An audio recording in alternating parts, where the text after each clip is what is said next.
Guys नमस्कार। मैं आपको बताने जा रहा हूं स्टेट बैंक ऑफ इंडिया में भारी पदों पर भर्ती होने जा रही है। आप ध्यान से देखिए, स्टेट बैंक ऑफ इंडिया, भारतीय स्टेट बैंक, केंद्रीय भर्ती एवं पदोन्नति विभाग, कारपोरेट केंद्र मुंबई, पूरे भारत देश के सभी राज्यों में एसबीआई ने बहुत ही अच्छी भारी मात्रा में भर्ती करने जा रही है। यहाँ पर हम आपको बता दें, कनिष्ठ सहयोगियों, ग्राहक सहायता एवं विक्रय पद की भर्ती। विज्ञापन संख्या आप देख पा रहे होंगे स्क्रीन पर, CRPD CR 2021-22-09। आवेदन का ऑनलाइन पंजीकरण और शुल्क जमा करने की जो तिथि है वो 17 मई 2021 लास्ट डेट है। तो यहाँ पर हम आपको बता दें, भारतीय स्टेट बैंक में लिपिकी संवर्ग में कनिष्ठ सहयोगी अर्थात ग्राहक सहायता एवं विक्रय के रूप में नियुक्ति के लिए भारतीय नागरिकों से आवेदन आमंत्रित किए जाते हैं। उम्मीदवार केवल एक राज्य के लिए ही आवेदन कर सकते हैं। इस भर्ती परियोजना के तहत उम्मीदवार केवल एक बार ही इस परीक्षा में भाग ले सकते हैं। एक विशेष राज्य के रिक्त पदों के लिए आवेदन करने वाले उम्मीदवार को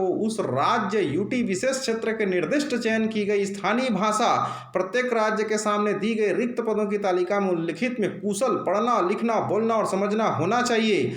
निर्दिष्ट चयनित स्थानीय भाषा के ज्ञान की परीक्षा चयन प्रक्रिया का एक भाग के रूप में आयोजित की जाएगी।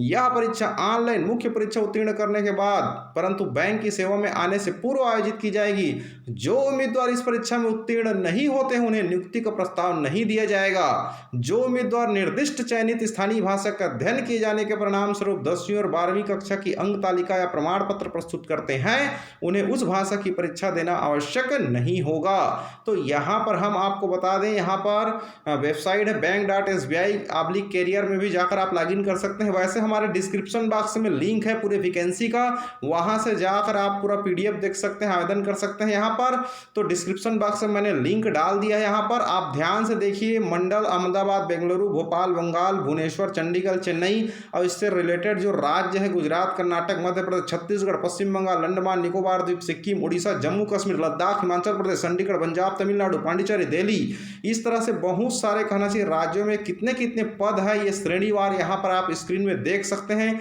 टोटल लगभग 5000 पदों पर भर्ती होने जा रही है। बिल्कुल प्यारे साथियों, ये मौका हाथ से जाने मत दीजिए। कुल योग है यहाँ पर देख पा रहे हैं, टोटल पद है यहाँ पर 5000 है। अनुसूचित जाति के लिए 726, अनुसूचित जनजाति के लिए 440, अन्य पिछड़ा वर्ग के लिए 1195 और EWS के लिए आपका 488 है, अर्थात निसहाय लोगों के लिए है, अशक्त लोगों के लिए, सामान्य के लिए 2151। इस तरह से टोटल 5000 पदों पर भर्ती होने जा रही है। यहाँ पर ऑनलाइन आवेदन के समय उम्मीदवार एक भाषा का विकल्प चुन सकते हैं। दिव्यांग जन अधिकार अधिनियम 2016 की धारा 34 खंड के D और E के तहत संदर्भित दिव्यांगता वाले व्यक्ति संक्षिप्ताक्षर यहाँ पर प्रयोग की गई है। आप देख पा रहे होंगे यहाँ पर D और E मतलब दिव्यांग अधिनियम। इस तरह से यहाँ पर आप देख पा रहे होंगे स्क्रीन पर ओबीसी श्रेणी के लिए अलग अलग पद जो है आरक्षित है। तो यहाँ पर आयु छूट की अगर हम बात करें तो 1 अप्रैल 2021 को न्यूनतम आयु 20 वर्ष और अधिकतम 28 वर्ष था, अर्थात जिन उम्मीदवारों का जन्म 2 अप्रैल 1993 और 1 अप्रैल 2001 दोनों दिन सम्मिलित के बीच हुआ हो, केवल वही आवेदन के लिए पात्र हैं। यहाँ पर स्पष्ट लिख दिया है 2 अप्रैल 1993 के बाद 1 अप्रैल 2001 से बीच दोनों के जो समय है उसको निर्धारित किया गया है। अनुसूचित जाति जनजाति के लिए 5 वर्ष आयु में छूट है, अन्य पिछड़ा वर्ग के लिए 3 वर्ष, शारीरिक रूप से अशक्त व्यक्ति के लिए यहाँ पर 10 वर्ष छूट है। PWD अनुसूचित जाति अनुसूचित जनजाति के लिए 15 वर्ष छूट है। PWD अन्य पिछड़े वर्ग के लिए 13 वर्ष छूट है। भूतपूर्व सैनिक, शारीरिक रूप से अशक्त भूतपूर्व सैनिक के लिए रक्षा सेवा का वास्तविक सेवा अवधि प्लस 3 वर्ष यहाँ पर बताया गया, अर्थात अधिकतम 50 साल की छूट है यहाँ पर। तो इस तरह से अलग अलग यहाँ पर छूट बताया है। आवश्यक शैक्षणिक योग्यता की हम बात करें यहाँ पर, तो सबसे पहले यहाँ पर बताने जा रहा हूँ, यहाँ पर एक मान्यता प्राप्त विश्वविद्यालय से किसी भी विषय में स्नातक उपाधि अथवा केंद्र सरकार द्वारा उसी के समान मान्यता प्राप्त कोई भी समकक्ष योग्यता, समाकलित दोहरी उपाधि, IDD प्रमाण पत्र के धारक उम्मीदवार सुनिश्चित करें कि IDD उत्तीर्ण होने की तारीख 16/8/2021 को या उससे पूर्व की है। जो उम्मीदवार अपनी स्नातक परीक्षा के अंतिम वर्ष सेमेस्टर में है वे भी अंतरिम रूप से इस शर्त के अध्ययन आवेदन कर सकते हैं कि यदि अंतिम रूप से चयनित हैं तो उन्हें दिनांक 16 अगस्त 2021 को या उससे पूर्व स्नातक परीक्षा पास करने का प्रमाण पत्र प्रस्तुत करना होगा।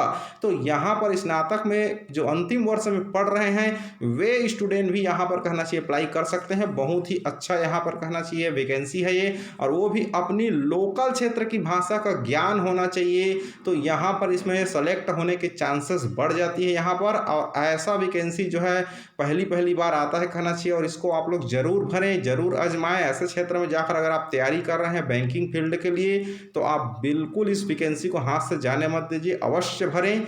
इस तरह से यहाँ पर अलग अलग कैटेगरी के लिए यहाँ पर जो जो आरक्षण और जो जो कंडिका दी गई है उसको आप बिल्कुल ध्यान से देख लीजिए। वैसे मैंने डिस्क्रिप्शन बॉक्स में जो लिंक डाला है वहाँ से आपको डिटेल मिल जाएगा, उसको आप डाउनलोड कर लीजिए लिंक के माध्यम से क्लिक करके। फिर उसके बाद यहाँ पर चयन प्रक्रिया की मैं बात करूँ यहाँ पर तो चरण पहला प्रारंभिक परीक्षा होगी।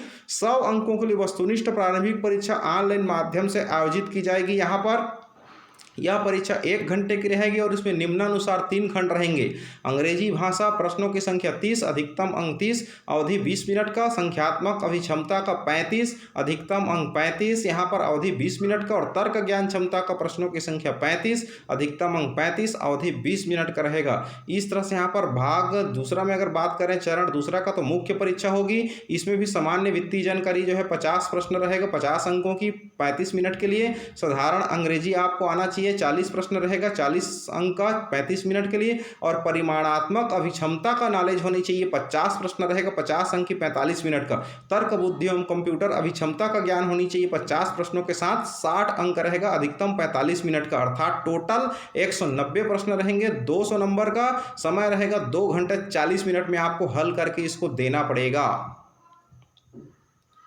वेतनमान की बात करें यहाँ पर तो 17,900 से बेसिक से लेकर के आपका अंतिम यहाँ पर 47,920 रुपये तक बताया गया है यहाँ पर। और इस तरह से 2 अग्रिम वेतन वृद्धि के साथ जो कि स्नातकों के लिए देय है, माने मूल वेतनमान में अगर स्नातकों हैं आप लोग तो स्नातक के लिए यहाँ पर 2 अग्रिम वेतन वृद्धि आपको देय होगा। तो इस तरह से यहाँ पर कहना चाहिए अतिरिक्त वेतन वृद्धि नवनियुक्त स्नातक कनिष्ठ सहयोगी के लिए प्रति माह लगभग 29,000 रुपये देय होगी वर्तमान डीए को जोड़ करके। प्रोबेशन अवधि की बात करें तो यहाँ पर 6 महीने की प्रोबेशन अवधि पर रहेंगे। परीक्षा के पूर्व प्रशिक्षण भी आयोजित की जाती है। इस तरह से आप लोग को बिल्कुल सावधानीपूर्वक आवेदन भरना है। परीक्षा के लिए कॉल लेटर जारी होगी। प्रारंभिक परीक्षा के लिए उम्मीदवारों को बैंक की वेबसाइट से अपना पंजीकरण संख्या और पासवर्ड जन्मतिथि दर्ज करके 1/6/2021 से अपना कॉल लेटर और एक्वेंट यूर सेल्फ पुस्तिका का डाउनलोड कर सकते हैं। मुख्य परीक्षा के लिए पात्र उम्मीदवार बैंक की वेबसाइट स्क्रीन पर उपलब्ध निर्देशों का पालन करके 19 जुलाई 2021 से अपना काल पत्र डाउनलोड कर सकेंगे। तो यहाँ पर आवेदन शुल्क की बात करें तो अनुसूचित जाति, जनजाति, पीडब्ल्यूडी और एक्सएस के लिए यहाँ पर शुल्क 0 है, अर्थात कोई शुल्क नहीं देना पड़ेगा।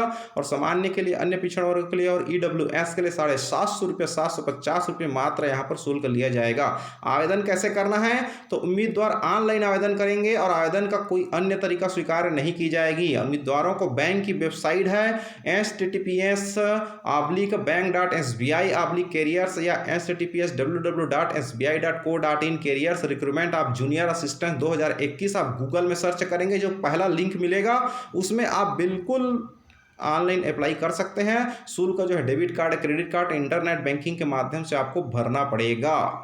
फार्म भरने में कोई समस्या, शुल्क और किसी प्रकार के भुगतान, प्रवेश काल पत्र के प्राप्ति के मामले में आप समस्या के लिए हेल्पलाइन नंबर, टेलीफोन नंबर पर प्रश्न पूछे जा सकते हैं 022-228-20427। कार्य दिवस में सुबह 11 बजे से शाम 5 बजे के बीच आप अपने समस्या से संबंधित प्रश्न पूछ सकते हैं। ऑनलाइन आवेदन के लिए जरूरी बातें, उम्मीदवार के पास अपना वैध ईमेल आईडी होना चाहिए। अगर आप ईमेल आईडी चला रहे हैं तो उसको एक बार ऑन करके उसमें कुछ मैसेज सेंड करके अपने मित्रों को देख लीजिए और वहां से मैसेज वापस ला करके भी देख लीजिए ताकि आपका ईमेल आईडी एक्टिवेट है कि नहीं। जो अंतिम परिणाम आने तक सक्रिय रखा जाना है, इसी के जरिए कॉल लेटर, साक्षात्कार के लिए सूचना आदि ईमेल को आपको मिलने में सहायता होगी। तो ऑनलाइन आवेदन भरने के लिए दिशा निर्देश, फोटोग्राफ युक्त हस्ताक्षर स्कैन करने के लिए दिए गए निर्देशों के अनुसार उम्मीदवार पहले अपना फोटोग्राफ और हस्ताक्षर को स्कैन करें। तो ये सारे पॉइंट को आप बाएं अंगूठे का निशान लेना है आपको, इस तरह से सावधानीपूर्वक आपको आवेदन भरना है। तो आप एक काम करिए, पूरा पीडीएफ जो है हमारे लिंक के माध्यम से डाउनलोड कर लीजिए और वहाँ से आप पूरा पीडीएफ को देख लीजिए अच्छे से। और इस तरह से देखने के बाद पूरा एक बार अच्छे से वैकेंसी को पढ़ लीजिए। पढ़ने के उपरांत आप समझ करके उसके बाद जो जो यहाँ पर फॉर्मेलिटीज़ मांगा जा रहा है पहले उसको आप इकट्ठा कर लीजिए, कलेक्ट कर लीजिए, उसकी व्यवस्था कर लीजिए। उसके बाद आप अपने नेट बैंकिंग की सुविधा को देख लीजिए, आप अकाउंट में पैसा है कि नहीं उसको देख लीजिए। ये सारे चीज़ को देखते हुए आप सर्वर की स्थिति को देख लीजिए और अंतिम तिथि का वेट मत कीजिए। अंतिम तिथि के 5 दिन पहले अगर आप डाल देते हैं तो अच्छी तरह से आवेदन पहुंच जाएगा। कभी कभी क्या होता है, अंतिम तिथि को अगर हम 1-2 दिन पहले फॉर्म डालते हैं तो सर्वर इतना लोड रहता है कि पैसा कभी कभी बैंक से कट जाता है और फॉर्म नहीं पहुंच पाता। तो ये आप लोग को ध्यान रखना है कि अंतिम तिथि का इंतजार मत कीजिए। अंतिम तिथि में बहुत सारे लोग आवेदन करते हैं और सर्वर लोड हो जाता है, स्लो हो जाता है। तो आप जल्द से जल्द इसका आवेदन डालने की प्रक्रिया को प्रारंभ कर दीजिए। तो इस तरह से आपको ये परीक्षा केंद्र की सूची है, प्रशिक्षण केंद्रों की भी सूची है। तो ये आप देख पा रहे होंगे स्क्रीन पर, ये वैकेंसी आप डाउनलोड कर लीजिए यहाँ पर से हमारा लिंक के माध्यम से। और उसके बाद अपना फोटोग्राफ वगैरह जो साइज में दिया है उस साइज में काट करके जिस डाटा में जितने डीपीआई में आपको रिजोल्यूशन में रखना है वो सारे चीज़ आप व्यवस्था कर लीजिए। उसके बाद ही आप फॉर्म को फिलअप कीजिएगा पूरी सावधानीपूर्वक पढ़ने के बाद। Thank you so much. इस तरह से आप हमारे चैनल पर लगातार बने रहें। भारत सरकार, केंद्र सरकार, राज्य सरकार द्वारा समय समय पर जारी किसी भी प्रकार के विज्ञापन, भर्ती, सरकारी नौकरी, जॉब वैकेंसी से संबंधित महत्वपूर्ण सूचना हमारी चैनल के माध्यम से आपको मिलता रहेगा। इसके लिए आप हमारे चैनल को सब्सक्राइब करके बेल आइकन दबा कर रखें ताकि आपको समय समय पर गवर्नमेंट द्वारा जारी जो है विज्ञापन, भर्ती आदि की सूचना और वैकेंसी की जानकारी, परीक्षा की जानकारी आपको समय समय पर हमारे चैनल के माध्यम से उपलब्ध होता रहेगा। इसके लिए आप चैनल को सब्सक्राइब करके बेल आइकन दबा कर रखें प्यारे साथियों। धन्यवाद। Thank you so much.